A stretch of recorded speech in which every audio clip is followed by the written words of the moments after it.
Ողջույն հարգելի հայրենակիցներ, ինչպես գիտեք, ովքեր հետևել են Մայր Հայաստանին,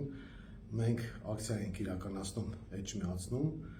ի պաշտպանություն հայ առաքելական Սուրբ եկեղեցու եւ այդ ակցիան իր մեջ ներառնում էր նաեւ ստորագրահավաքը եւ այդ ստորագրահավաքի միջոցով մենք քաղաքացիների յուրօրինակ միասնականություն ենք ապահովում, բազմաթիվ ստորագրություններ են հավաքվել,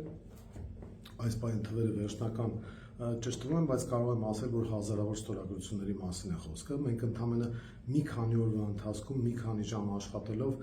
Էջմիածնի տարբեր թաղամասերում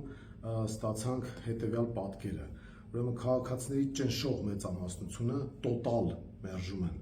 օրվա իշխանությանը եւ տոտալ աջակցում են հայ առաքելական Սուրբ եկեղեցուն։ Ինչ է արել օրվա իշխանությունը։ Նիկոլ Փաշինյանը փորձել է աճպարարության դիմել եւ ցույց տալ, թե իբր իր պայքարը ոչ թե եկեղեցու դեմ է, այլ առանձին եկեղեցականների դեմ է։ Այս տեխնոլոգիան նա կիրառում էր նաեւ բանակը քանդելու ժամանակ, երբ որ զինվորականներին էր վարքաբեկում եւ օգտագործում էր որոշակի էմոցիաներ, որոնք կարող են նույնիսկ օբյեկտիվ լինել հասարակության մոտ հանդեպ զինվորականների։ Հիմա էլ կարող են ինչ-որ մարդիկ ինչ-որ էմոցիոնալ ֆոն ունենալ եկեղեցին ներկայացնող տարբեր հոգևորականների նկատմամբ, բայց դա շահարկելը եւ դա օգտագործելը միանշանակ բացասական նպատակ է հետապնդում եւ Նիկոլ Փաշինյանը հենց այդ քաղաքականությունն էլ վարում է եւ իր խնդիրը ոչ թե եկեղեցու բարենորոգումն է, ոչ թե հանրային համերաշխություն ապահովելն է կամ փոփոխությունների հասնելն է, այլ եկեղեցին քանդելն է, որովհետեւ այդպիսի հրահանգ ինքը ստացել էր Փաշազադեից, Ադրբեջանի, այսպես ասած, հոգևոր առաջնորդից, որը քննադատության ենթարկեց հայ առաքելական եկեղեցուն եւ որից հետո Նիկոլ Փաշինյանը անցավ գործի։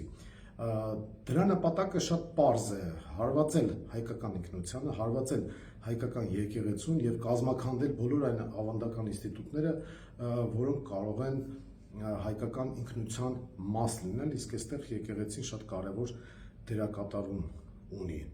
Եվ մեր գործողությունը ոչ թե քաղաքականացված տրամաբանության մեջ էր, որպեսզի իշխանությունը չկարողանա ասել, այ ես ինչ ուժերը պաշտպանում են եկեղեցուն, իսկ ինչ ուժերը չեն պաշտպանում կամ իրենք փորձում են այլ տեսակետ ներկայացնել։ Այլ մենք ուղղակի դիմեցինք ժողովրդի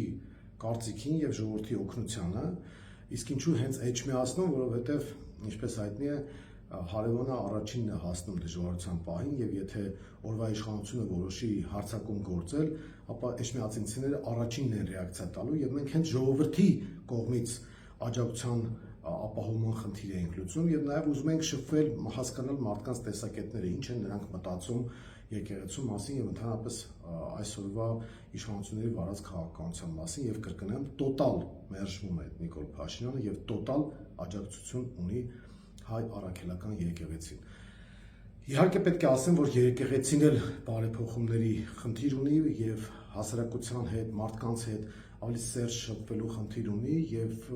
կարելի ասել, որ աշխարհի բոլոր եկեղեցիները այդ խնդիրը ունեն, բայց դա դարձնել որպես գործիք, որպեսզի քանդել, այլ ոչ թե բարեփոխել, դա այս իշխանության վարած քաղաքականության գիծն է եւ մենք ստացանք այն ինչ որ նախապես մտածում ենք, որ մարդիկ հաստատ աջակցելու են հայ առաքելական Սուրբ եկեղեցուն եւ այդ պատկերը ստացանք եւ դրականորեն կարող եմ արձանագրել, որ էջմիածինցիները եւ դրա նաեւ դերս բխող հայ ժողովուրդը հաստատ կողմ չի լինելու այն քաղաքականությանը, որը վարվում է։ Այս մասով շատ հետաքրքիր պատկեր էր եւ եթե հանկարծ իշխանությունը փորձի որպես գործիք կամ առիթ օգտագործել օրինակ վաղարշաբաթում սպասվող արտահերթ ընտրությունները ավականու եւ եկեղեցու դեմ պայքարի հետ եկեղեցու դեմ պայքարին զուգահեռ process-ներ տանել, ապա իրենք տոտալ մերժման են արժանանալու։ Սա այն դրական արդյունքն էր, որը մենք ստացանք Էջմիածնի տարբեր թաղամասերում ստորագրահավաք ակցիա իրականացնելու ժամանակ եւ շնորհակալ եմ բոլորից նրանք, ովքեր միացան, մենք եղել ենք տարբեր հատվածներում, Զվարթնոցում, Չարենց թաղամասում, կենտրոնում, Էջմիածնի հարակից տարածքներում եւ բոլոր տեղերն էլ գրեթե նույն կարծիքն է եղել, որ մենք բոլորս պաշտպանում ենք մեր եկեղեցուն, որովհետեւ նույնիսկ նրանք, ովքեր հավատացյալ չեն, նույնիսկ նրանք, ովքեր աթեիստ են, օրինակ, իրենք հասկանում են, որ եկեղեցու դեմ հարձակումը դա հարձակում է հայկական ինքնության դեմ, հարձակում է Հայաստանի Հանրապետության դեմ։ Այս առումով մենք շնորհակալ ենք մեր քաղաքացիներից եւ կարծում ենք, որ այդ միասնականության ոգին պետք է պահպանել եւ հետագայում արդեն այդ ոգով կարողանալ հաղթահարել բոլոր այն խնդիրները, որը առաջացնում է այս իշխանությունը դրսի թելադրանքով։ Առայժմ այսքանը, շնորհակալություն։